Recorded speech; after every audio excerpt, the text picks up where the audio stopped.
کلام امام الزمان علیہ الصلاۃ والسلام۔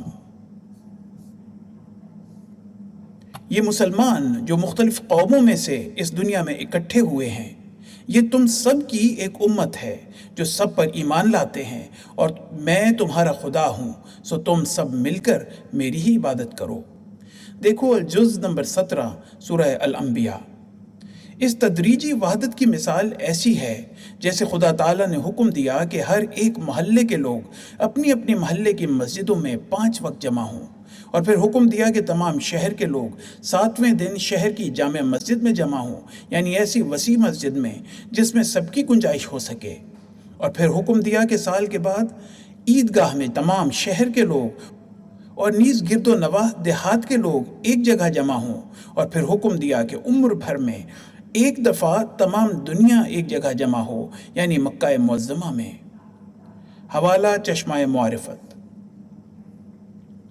بعض لوگ اگر کچھ تھوڑا بہت دین کے معاملے میں خرچ بھی کرتے ہیں تو ایک رسم کے پیرائے میں، نہ واقعی ضرورت کے انجام دینے کی نیت سے۔ جیسے ایک کو مسجد بنواتے دیکھ کر دوسرا بھی جو اس کا حریف ہے خواہ نہ خواہ اس کے مقابل پر مسجد بنواتا ہے، اور خواہ واقعی ضرورت ہو یا نہ ہو مگر ہزارہا روپیہ خرچ کر ڈالتا ہے۔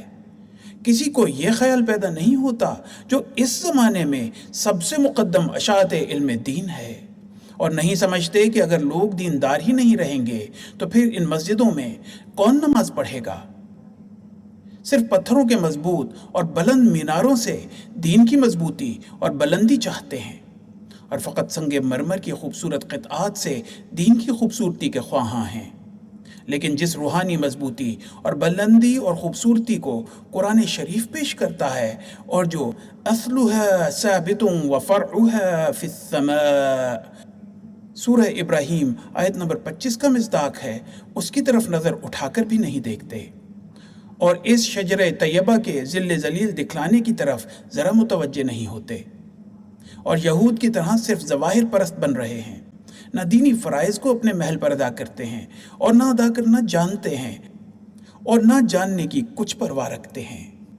حوالہ براہین احمدیہ۔